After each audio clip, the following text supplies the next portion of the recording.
দিদিভাই মিলে বেশ কটা দিন বাড়ির বাইরে কাটিয়ে আজকে বাড়ি ফিরল। এক আধ দিন নয়, 1-1.5 দিন হলে তাহলে সেটা খুবই ভালোই লাগে। তো যাই হোক, আসা যাওয়াটা এরপর কিন্তু অনেকটাই দিন গ্যাপ গেল মাঝে। তো তোমরা দেখতে পাচ্ছ আমার চ্যানেলে কোনো ভিডিও আমি পাবলিক করতে পারিনি, কারণ যে মোবাইলটাতে আমি ভিডিও শ্যুট নিই সেই মোবাইলটাই ওরা নিয়ে গিয়েছিলো, আর বুড়ির মোবাইলটা রেখে গিয়েছিল বাড়িতে। তো সেই কারণে বন্ধুরা দেখতেই পাচ্ছ আমার চ্যানেলে কোনো ভিডিও আসেনি। তো এখন ওরা বাড়ি চলে এসছে, অবশ্যই কিন্তু এরপর থেকে ভিডিও পাবলিক হবে।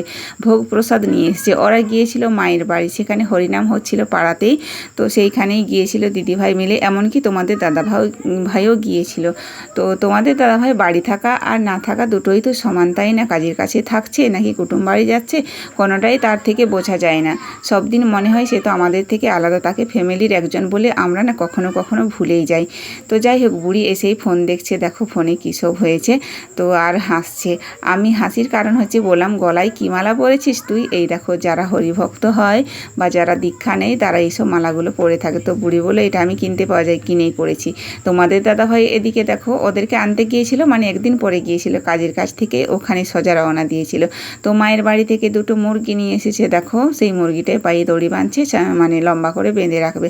আমি বললাম কী জন্য নিয়ে এসছো এগুলো, পোষার জন্য নাকি খাওয়ার জন্য? খাওয়ার জন্য হলে ঠিকই আছে, পোষার জন্য হলে এগুলো কিন্তু আমার কাছে খুবই বিরক্তকর জিনিস, কারণ পায়খানা করে সেখানে সেগুলো আমার ভালো লাগে না। এই বাইরেটাতে মানে সেগুলো ধোয়াও যায় না। আর দুটো নিয়ে এসছে, ওখানে একটা কালো কালো ওর হাতের মধ্যে, এদিকে একটা ব্যাগের মধ্যে।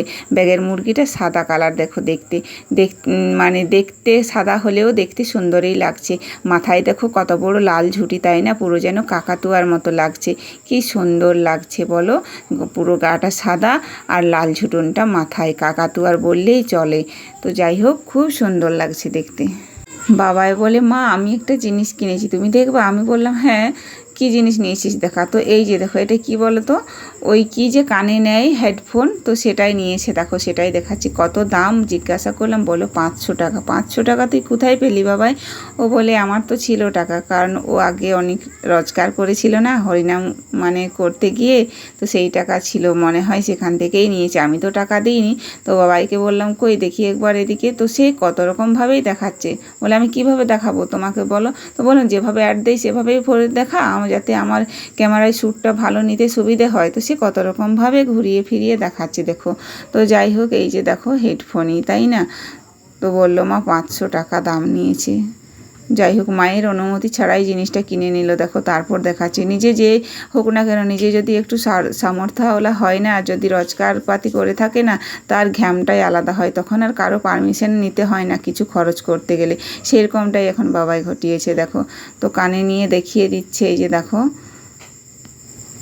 যেই হোক না কেন, নিজের রোজগার থাকলে, নিজে অর্থ সম্বল থাকলে না, তখন নিজেকে খুব মহান বলে মনে করে, তখন আর কারো পারমিশনের দরকার হয়ে থাকে না, যেই হোক।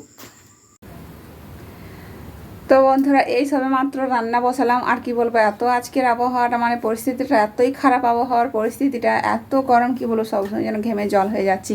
তো যাই হোক, কোনো রকমের রান্নাটা বসিয়েছি, আর আজকে গ্যাসেই রান্না বসালাম, কারণ উনুনটা ভিজে গেছে না, ছাইগুলো ভিজে পুরো উনুনের মধ্যেই রয়েছে, আর সেটা এখন মানে উনুনটা জ্বালতে একটু সময় লাগবে, আর প্রায় এখন পৈনি একটা বাড়িতে যাচ্ছে, আর উনুনের তাগাদা দিলে ওদিকে অনেকটাই দেরি হবে ভাত রান্না করতে।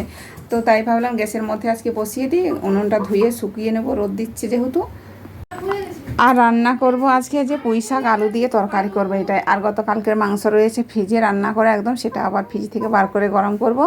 আর ওই যে দেখো ভাত বসিয়েছি গ্যাসের মধ্যে। যাই হোক, এক তরকারি ভাত আর ওদিকে মাংস রয়েছে, তো এই দিয়ে আজকে চালিয়ে নেব, পরের কথা পরে ভাবা যাবে।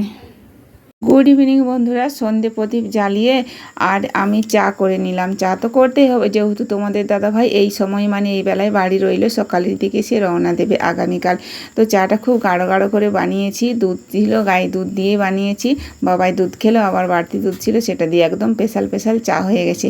খুব সুন্দর টেস্টি মজাদার, আদা দিয়েছি, গোলমরিচ দিয়েছি, আবারও কি তেজপাতাও দিয়েছি। তো খুব সুন্দর লাগছে চাটা। বিকেল দিকে একটু সময় হাতে পেয়েছিলাম, তো তখন কয়েক কটা শর্ট ভিডিও শ্যুট নিলাম। তো কপালে সিঁদুরের টিপ লাগিয়েছিলাম আজকে, তো সেটাই দেখে বাবাই বলছে, বাবাই এখন ক্যামেরাটা ধরেছে, বলে তুমি কি নিয়েছো কপালের মধ্যে, ওটা কি? আর বুড়ি বলে উঠলো, কি জানো তো, মানে একটু বড় ধরনের টিপ কপালে লাগালে বলে তোমাকে চণ্ডালিকার মতো দেখাচ্ছে, চণ্ডালিকার মতো টিপ পরেছো এই বলে।